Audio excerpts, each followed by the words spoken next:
I'm Ernst Zundel with another Voice of Freedom program, this time from California.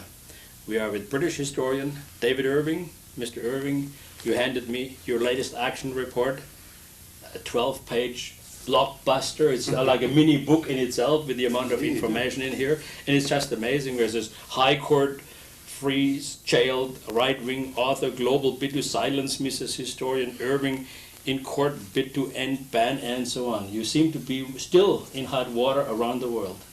Give us an explanation of how it happened, when it happened, why it is happening to you.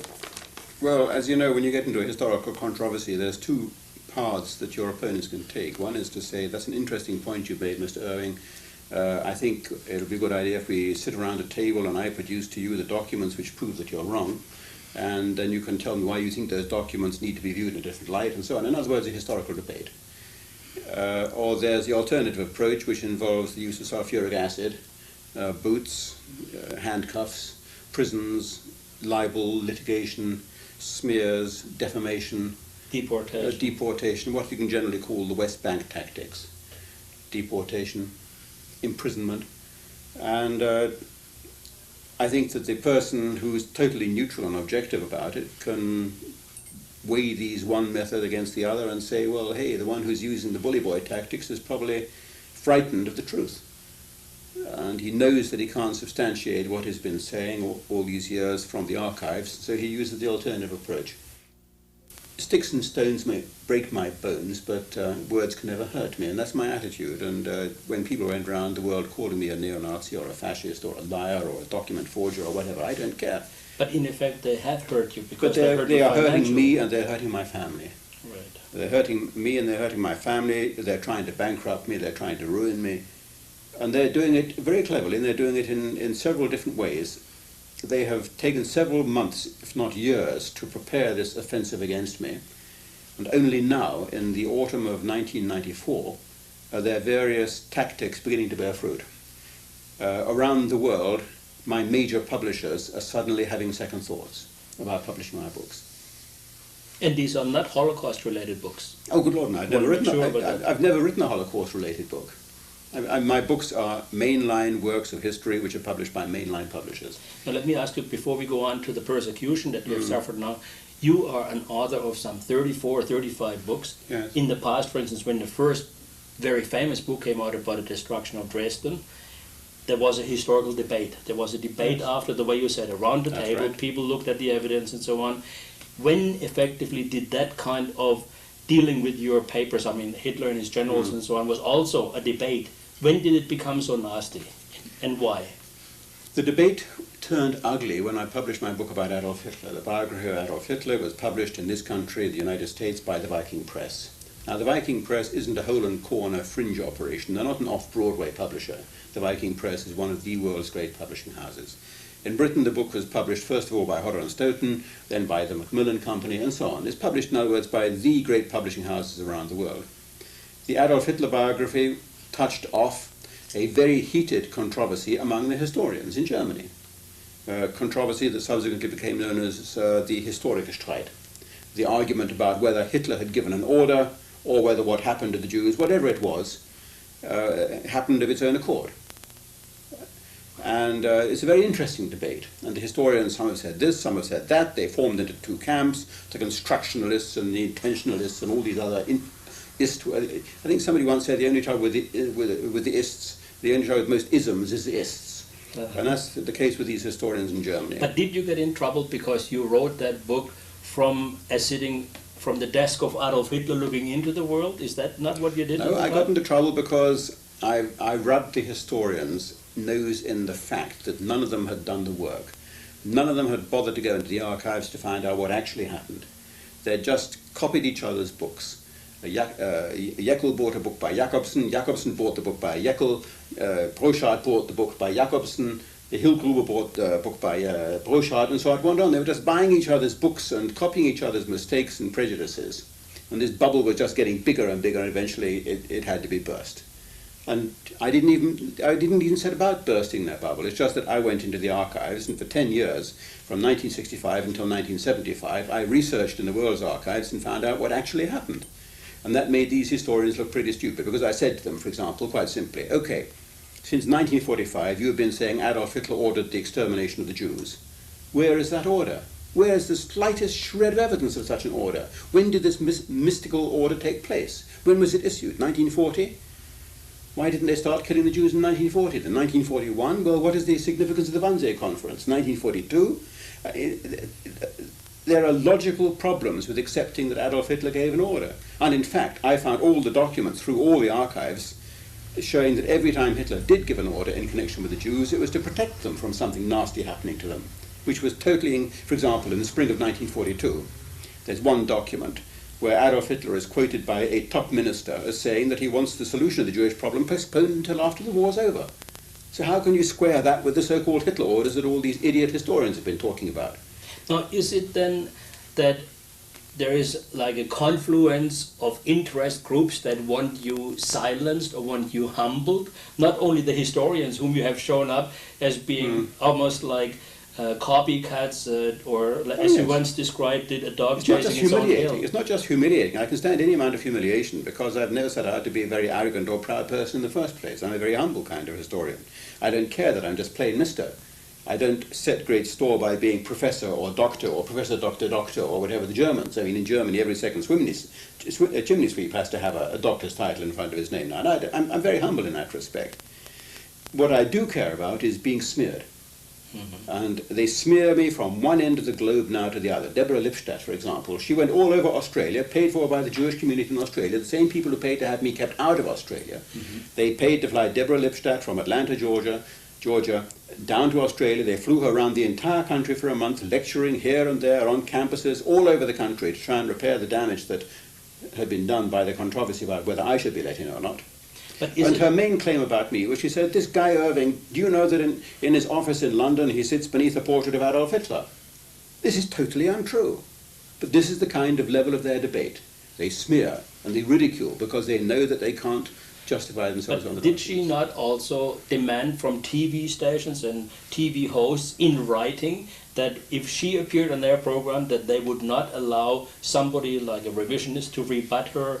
Yes, there was a program by ABC Television, Australian Broadcasting Corporation. They interviewed her at great length one evening. I've got the videotape of it. My agent sent me a videotape of it. And there she is. She doesn't. I never realized how unattractive she is to look at. I mean, this is unimportant. She probably thinks I'm unattractive. But believe me, she's homely. That's the word I think they used. And there she is, the Australian interviewer, very urbane and suave Australian television compere, says, Ms. Lipstadt, before we get on to the actual interview, can I just ask you to explain, to explain why it is that you refused to come on this program this evening unless we would confirm in writing to you that you were not going to be on the same program with any revisionists? And she said that is correct. So, you know, she admitted that she made that as a precondition of appearing. That was a precondition of her appearing.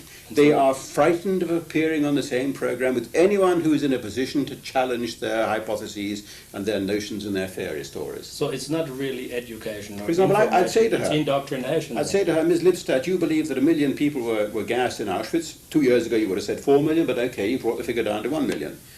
You believe that 1 million people were gassed in Auschwitz, that 1 million people were cremated in Auschwitz. Do you know how much coke it takes to cremate 1 million bodies? Can you show me on these photographs where these mountains of coke were, these tens of thousands of tons of... This is the kind of... I know it's tasteless. They prefer to argue on the emotional, the sentimental level.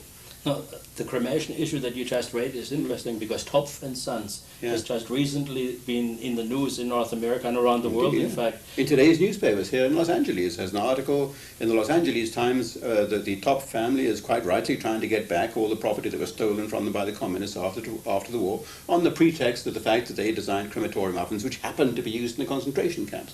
No, they were reported in the Canadian press as having designed these highly efficient or the most efficient crematories that produced 35 or 36 cremations a day. That's what it says in today's Los Angeles Times. The Topf family was proud and in they produced documentation showing that their most efficient crematorium oven was capable of handling sometimes as many as 25 to 36 corpses per day. So this would be similar to what Leuchter said And if you calculate the figures, then that would pretty well tell us Well, they hope how that- few bodies could have been cremated in Auschwitz. The problem is that most of the exterminationist historians, the Holocaust deniers, they can't count. They can't count. It's more than 5. And when it's more than 5, it becomes a lot. 1, 2, 3, 4, 5, a lot. And when you that kind of concept of mathematics, they're incapable of dividing 36 into a figure like 6 million and working out how many years, how many crematorium years it would take to dispose of all these bodies. You know that Fred Leuchter, of course, the man that we sent to Auschwitz to investigate these camps there, Very brave is man. in trouble exactly because he apparently made fun of the dead, which is against the law. He kind of ridiculed the dead, insulted the dead, because he calculated out and he said they would still be cremating bodies in Auschwitz based on the figures that they are giving us and calculating it according to Topf and Sons specifications. Now, you yourself used to say at one time that there was a Holocaust, or you. I don't use that word. And, No, but what, Just I mean, as- the Jewish community is up in arms because you changed your mind, in fact, or your everybody interpretation. has a right to change his mind, to revise his opinion. And when you come up against new and fresh, look at the way that the Auschwitz Museum has revised its figures. They too have changed their mind. Right. And they're going to have to change their mind again. They're going to have to bring it down even further. This is quite plain. Foolishly, they're doing it stage by stage and hoping that we're not going to notice. So are you saying then to us that it is the Jewish community leaders, not the historical community, that is giving you most grief? Like with these deportation hearings and in Australia having you barred and so on. That's not academics in Australia trying to have you I think that barred. the ordinary Jew in the street, if you can think of such a concept, doesn't care a hoot about this. But there are self-appointed Jewish community leaders, like Bronfman in the United States, or like Ignaz Bubis, the criminal leader of the Jewish community in Germany. These self-appointed leaders of these Jewish communities, they have powerful vested interests to protect in the interests of their community. And they can only do this by either debating with us or by putting as much pressure as they possibly can on governments around the world. And I know this is going on because one benefit of these very costly legal actions that I'm fighting in Canada and in Australia and in Germany has been that these governments have been ordered by the courts to open their files to me. And lo and behold, in the files of the Australian government and of the Canadian government, we find the letters written by the Board of Deputies of British Jews, or by Ignaz Bubis, the criminal head of the Jewish community in Germany, or by the South African Jewish Board of Deputies, or by the Australian Congress of Jews. The letters are there in the files, letters which they had never believed in their worst dreams would one day fall into my hands. And they're the letters. A letter from the Board of Deputies of British Jews to the German government demanding that I should be arrested and imprisoned. Why? And the reasons why? Do they give a reason why? Because I've been into Germany despite a ban on going into Germany. I wasn't even told that I was banned from going into Germany. The German government's files now reveal that they knew that I hadn't been told I was banned. They kept this secret from me. I want to ask you on this criminal head of the German Jewish community. Explain yourself to our Anglo-Saxon, English-speaking readers in America and around the world. Oh. What do you mean by that? It may sound tasteless to say this, but as the Jewish community in Australia is making great play of the fact that David Irving is a criminal and a convict, by virtue of having been convicted in Germany of expressing an opinion which happens to be true, I think I'm entitled to describe the president of the Council of Jews in Germany, Ignaz Bubis, as criminal in view of the fact that he was convicted to a 12-year prison sentence for racketeering. During the old communist regime? Makes no difference. Right. Makes no difference. He was a citizen of the German Democratic Republic. He was convicted of racketeering and sentenced to a 12-year prison term. I'm very curious to see what happens if Ignaz Bubis tries to go to Australia, or Canada for that matter, to see if they let him in. Because unlike thought crimes, I'm sure that racketeering and fraud and embezzlement are crimes in Canada just the same as they are in the former German Democratic Republic. Yeah. No, but of course he now says, oh well, these are like comparable to having crimes committed under Stalin. How do you answer to that?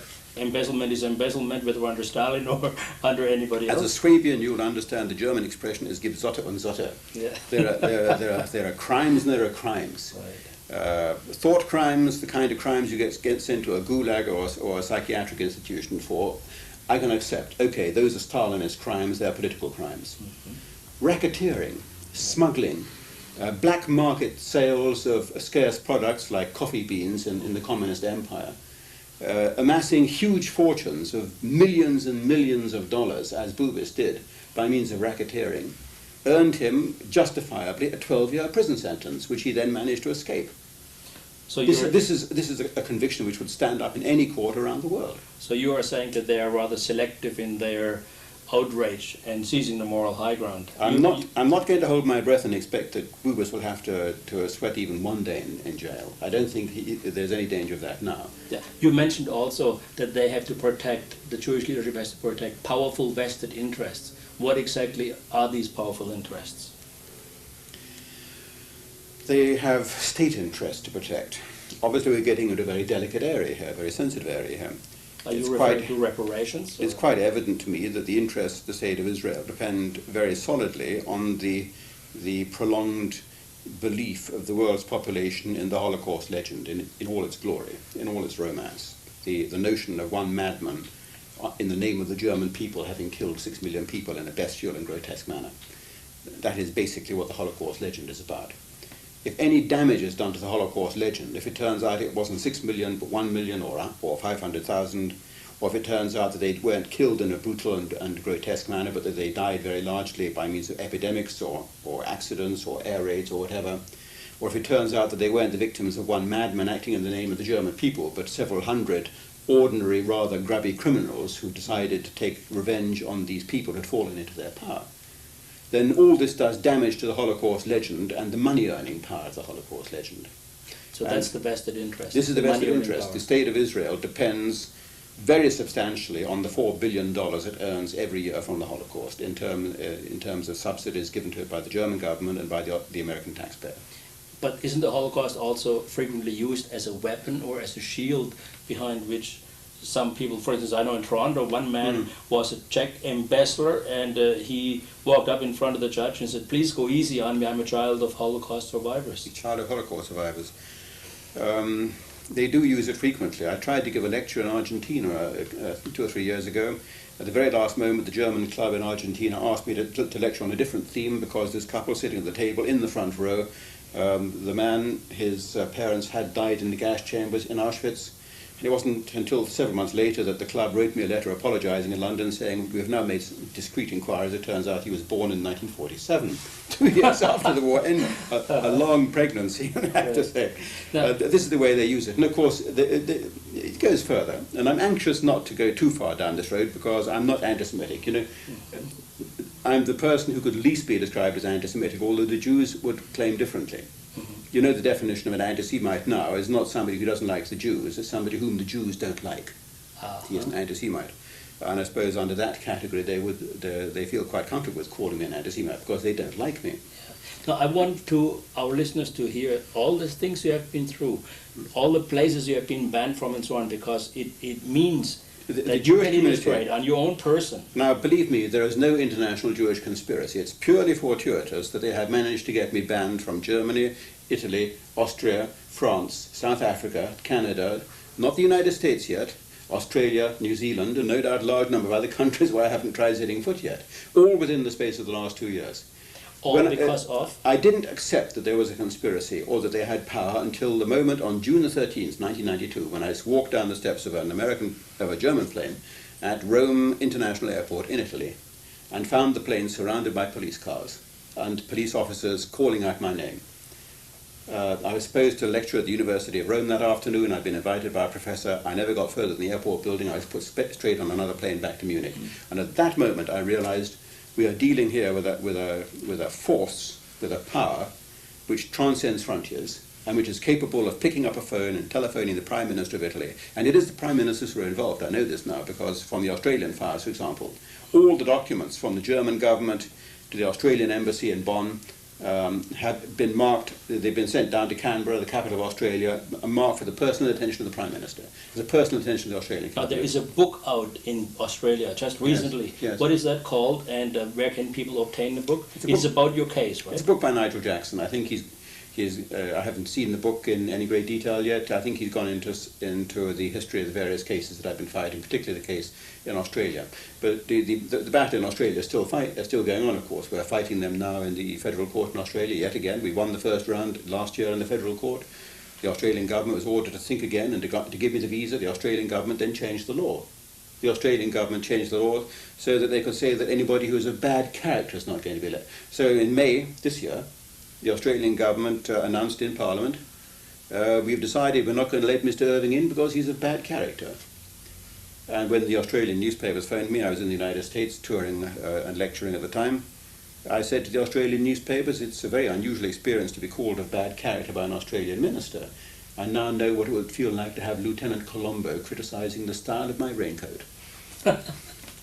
Now, this is nothing to joke about because, of course, it has damaged... You've got to joke about it. You've got to look down on it. But it has damaged you. You are a man with a new young family. Yeah. You have just kind of had another child, yet another daughter. Yet another daughter. To a wonderful-looking Danish woman.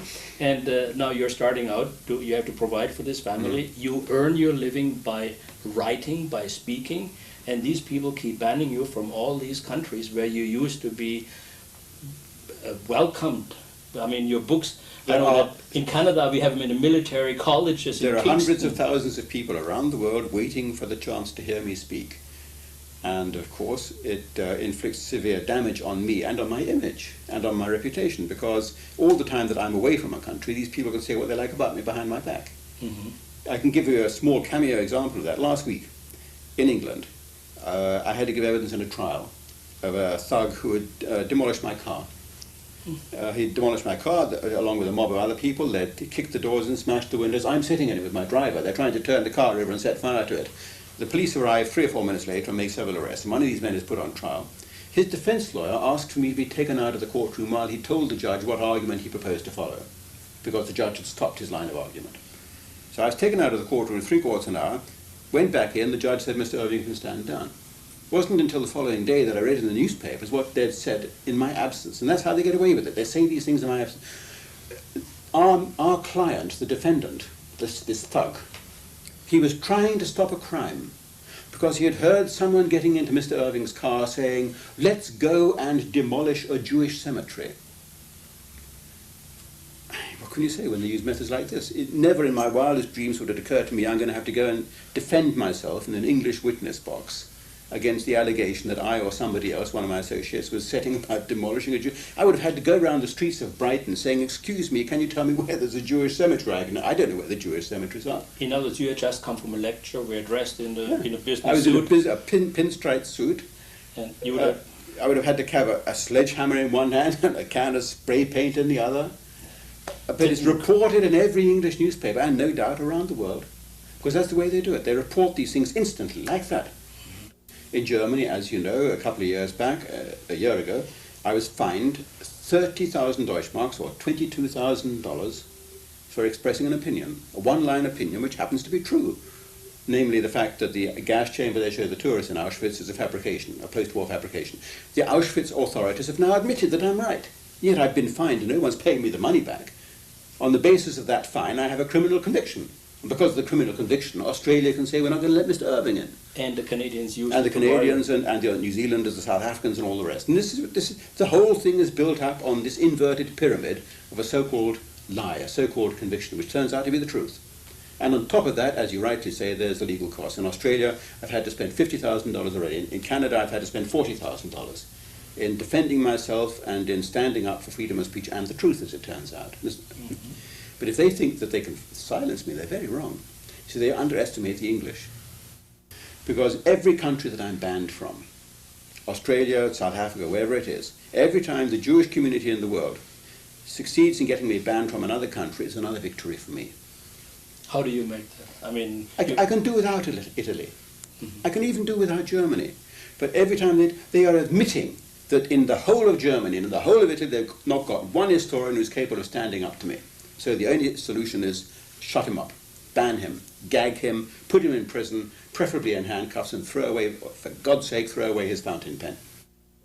Many of the witnesses that testified in my trial have basically come out with the short end of the stick.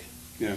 In your case, it is the most extreme because you are the most feared. You had become, shortly after that trial, really like the locomotive of revisionism, and they feared you because you made this kind of audacious claim that the Holocaust would be kind of exploded or explained away within a very short period Within 2 of time. years, I said, yeah. And But I think we've passed that point, because 2 years ago, when I made that claim, the number of people around the world who challenged the Holocaust or who didn't believe in it was probably fewer than 1%, infinitesimally small, insignificantly small number of people.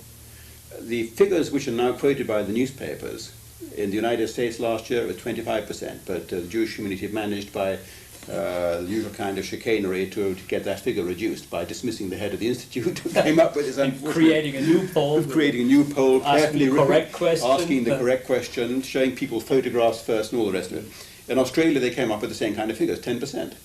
But now there's an American poll out of the Midwest again recently. 25%. 25%. 25% don't believe the Holocaust happened. And this is a result. You've got to, you have to bear this in mind. 25% of people in a town in the Midwest don't believe the Holocaust happened, despite everything that the media tells them. The massive propaganda. Multi-billion-dollar efforts of the media, the Schindler's Lists, and all the rest of it. These ordinary people are using their own grey stuff and saying, hey, the revisionists have got a case. Now, the situation then is that you are unbowed, you are intellectually and physically fit, you are working, you are Blooded writing. but unbowed, dismasted but not dismayed. You see, you're dealing with a poet here. Yeah, but you are not throwing in the towel then. Not until they have to throw me in with it. Nice. It's, you're a man of infinite courage, David Irving. I admire you. I think people like Fred Leuchter have more courage than me, because I've been through this before, and I've been through the fires of hell. Somebody like Fred Leuchter, he didn't know what he was biting off. He didn't know what he was in for. And yet he withstood this particular firestorm of outrage with great masculinity and with a degree of courage which I find is inspiring. I want to thank you for coming on the program. Thank you very much.